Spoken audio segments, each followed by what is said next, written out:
And we welcome you to United in Liberty Radio. This is Joe Olivas here with Dustin Harris, where we talk about all things principles that can govern and run your life, help you lead a prosperous life, help you lead a life of principle, not a life of chance, not a life that makes you or gives you the opportunity to be swayed by individuals who would rather take rather than provide and create. How you doing tonight, Dustin? Yeah, I'm doing excellent. Joe, I found as you started the introduction there, I thought about the way that my life has changed over the last year or so, that I've truly begun starting to live by principles, the 12 principles of liberty, other principles or truths that come into my life, and there is a law upon which those principles are based, and there are consequences for either adhering to those principles or violating those principles. Not that you won't have some ups and downs in life, not that you won't have some quote-unquote failures, though we can have a whole show on what a failure is. I call it tuition. But there is a difference to your life when you live by principle and live by truth, and it's life's good, man. It's incredible. I mean, it's amazing to be able to wake up every morning and recognize the fact that today is going to be a good day no matter what takes place, just simply because I recognize principles. I'm going to live my life and govern my life by these principles, and know that those people that I have that exchange with from a day-to-day basis are going to be able to count me as an individual of integrity, an individual that understands how to live a life without violating principle. We throw that word around a lot when we say principles, but you know what? There's a big difference between somebody who recognizes principles and an individual that lives their life based upon ideas. Or emotions. Yeah, emotions. And we'll get into, in the second half of the show, I'll share with you an experience and share with the listeners the experience that I've been having over the last little bit with an individual and some discussions. But, an individual that doesn't live a life by principle cannot recognize the chain of events that inevitably happens when you live a life that violates principle. And if you recognize, the principles of liberty, and you recognize how to live your life by those principles, you can see evidence or you can see what is going to be taking place when somebody violates principle, as opposed to somebody who just wants to live their life every day kind of winging it, so to speak. And it's evident to see, and I know we're going to get into some of that today. So, well, that's right, Joe, and I think you see that both in your own life and the lives of those that you associate with. And speaking of principle, I've got a story here that I want to get into. The title on this story is "The Second Court Invalidates FCC Policy on Indecent Broadcasts."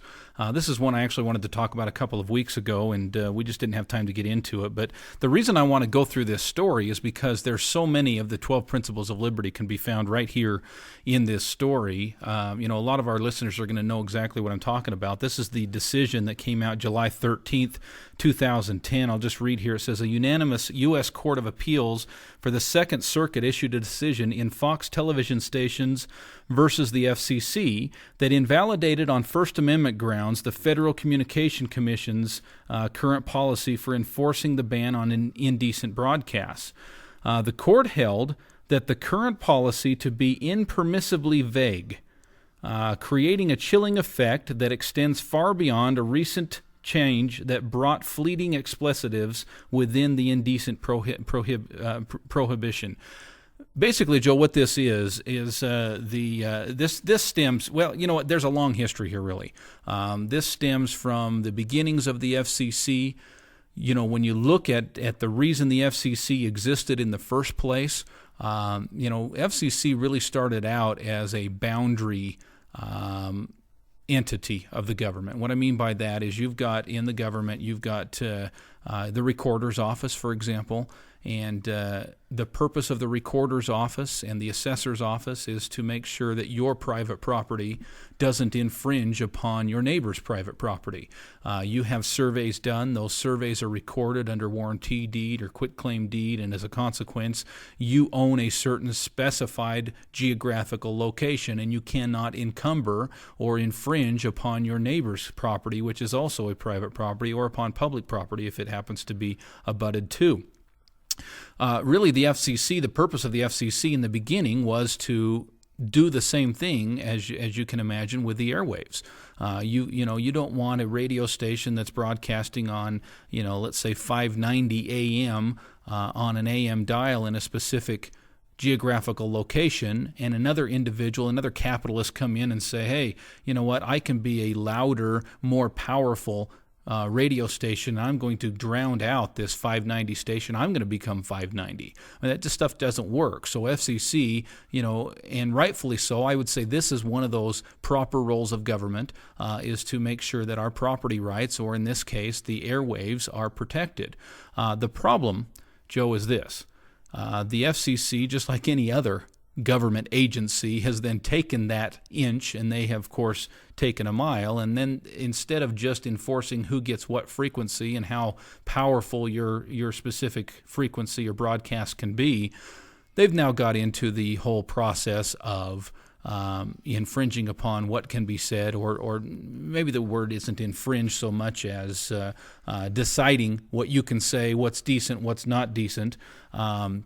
In more recent history, in the last couple of years, you've had different situations that have occurred on the television screen, on radio, and it's come to the point that the FCC then is starting to regulate what's decent and what's not decent.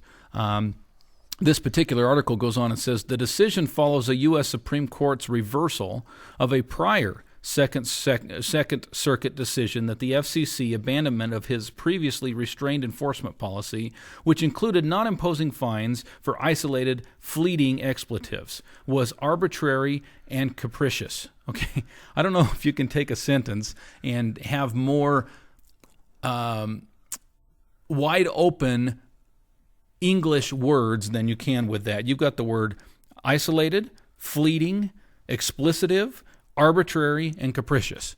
That could mean anything. And I think that's the problem here. I think that the problem is they don't know what side is up and what side is down, because everybody has a different opinion on what's decent and what's not. Basically, to boil this down, and there's a lot of technical terms in this article. Okay, so for my sake, so that I can understand it better, let me just state it this way.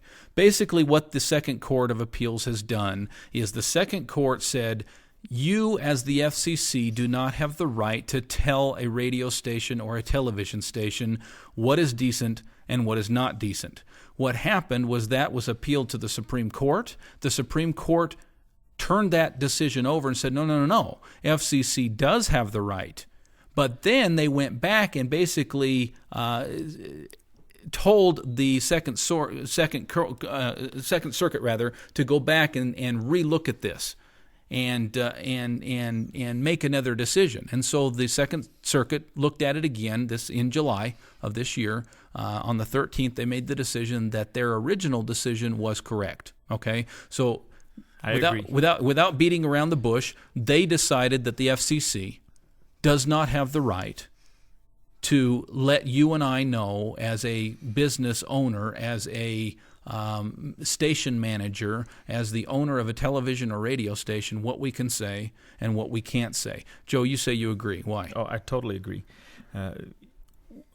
What I think is moral and right doesn't really matter in this instance. I don't own the radio station. It's not my company. I don't own the airwaves or the rights to be able to broadcast the shows that I want to broadcast. What I do own, or what I do control, however, is my own living room. And if there happens to be something on a television station or radio station or what have you that I don't agree with personally, from a moral standpoint, from a religious standpoint, from a principle standpoint, guess what? I have the right to self-regulate, and I can self-regulate my own home.